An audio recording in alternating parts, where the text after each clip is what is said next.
Hello and welcome to the Daily Comic and Collectible, episode 328. Now today, the collectible of the day is the Toybiz Toys, Marvel Comics, Uncanny X-Men, Forge action figure. Forge is the X-Men's brilliant high-tech weapons inventor. Not only can he custom design a deadly arsenal in almost no time at all, he's ready to jump into action to use it. He is such a fierce fighter, when he straps on his weapons and activates his bionic leg, he becomes a one-man army. This 5-inch scale action figure of the mutant X-Men's Forge is finely detailed with hand-painted deco for realistic looks. Wearing his X-Men uniform in yellow and blue, he's based directly off the comic book series. Forge is fully articulated for added posing and display, and even comes with one of his invented weapons. This vintage action figure comes with his very own quick draw action, pull-down button on his back for a quick draw of his enemies. Even includes an official Marvel Universe trading card, released in 1992 by Toybiz Toys. Now, the comic of the day is the Uncanny X-Men, Volume 1, issue number 184, with a cover date of August 1984.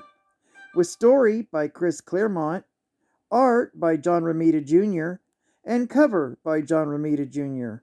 This issue is titled The Past of Future Days. Dallas, Texas. Valerie Cooper and Raven Darkholme of the Department of Superhuman Affairs have arrived at the high-rise home of the mutant inventor, Forge. They are initially taken aback by the holographic display capabilities of his dwelling. They arrive just as Forge's old shaman is leaving. Forge refuses to see the signs of some coming mystical danger, when his apathy towards his tribe's plight prompts Naze to leave. Forge gets right down to business to show Val and Raven his latest invention. From researching the weapons of Rom, the Space Knight, Forge has been able to create a weapon that can neutralize the abilities of a superhuman. However, he stresses that the weapon is a prototype and he's unsure whether the effects are permanent or what psychological effect they will have on its target. When Forge shows off his next invention, a mutant detector, Raven becomes worried that Forge might out her as a mutant, compromising her position. However, Forge tells Val the only mutant it detects is himself.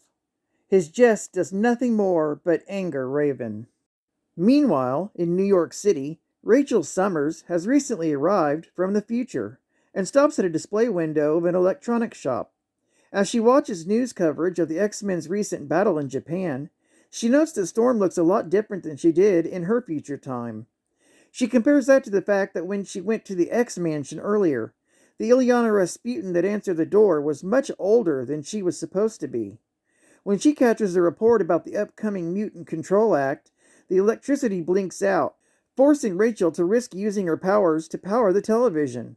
However, the report is over, and as Rachel walks out in the night, she begins to wonder if this is the past of her reality or that of an alternate universe. Unfortunately, Rachel is not alone in the streets. The evil Selene has detected her massive powers and seeks to make Rachel her heir. After Rachel is nearly scared to death by a passing fire truck, Selene makes her move.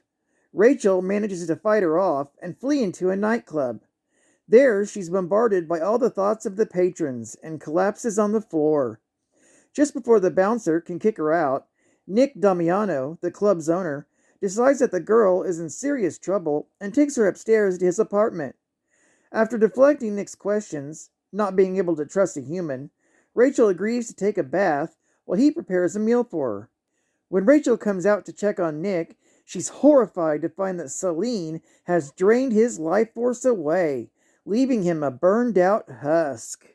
The two women begin to battle, and the energies set off Cerebro, prompting Professor X to send Colossus, Nightcrawler, and Rogue to investigate the disturbance. As the X-Men fight through Selene's defenses, Rogue gets close enough for hand-to-hand combat. Selene grabs Rogue's bare throat, but much to Rogue's surprise, she's the one who's having her powers sapped.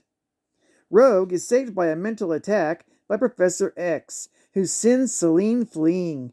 Charles orders the X-Men to save Rachel and leave the burning building and let Selene go, because she's too powerful. Storm arrives shortly thereafter and uses her powers to put out the fire. When Rachel comes around, she is shocked to see that Professor can walk, and that Storm looks radically different from her memories and photos.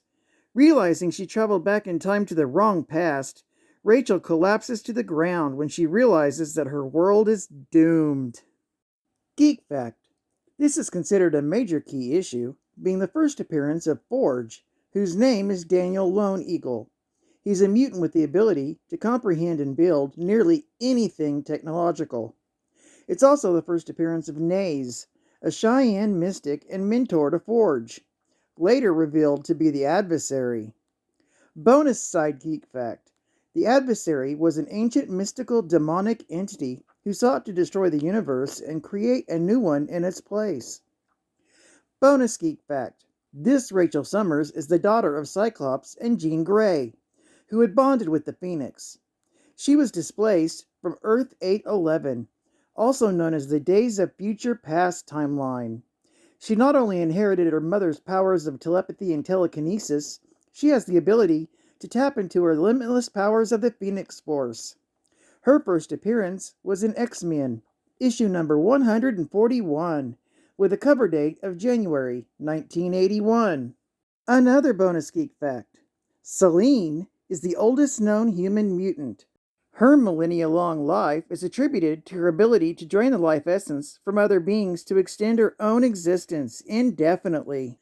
Her first appearance was in New Mutants, issue number 9, with a cover date of November 1983. And final geek fact: Forge is not only a mutant technical genius, but he's a Cheyenne Indian and former pupil of Naze, developing considerable mystical powers as a result. During the Vietnam War, he used the souls of 9 dead comrades to win a battle, opening a portal that also released the Adversary. While serving in the Vietnam War, he lost his right hand and leg in a B-52 attack. Using his mutant abilities, he built his own bionic hand and leg. These cyborg parts also had the ability to self-repair. Well, I'd like to thank you for joining me for another Daily Comic and Collectible, and I hope to see you again tomorrow. This is Cat Fan Comics Man, and I'll catch you on the flip. Over and out.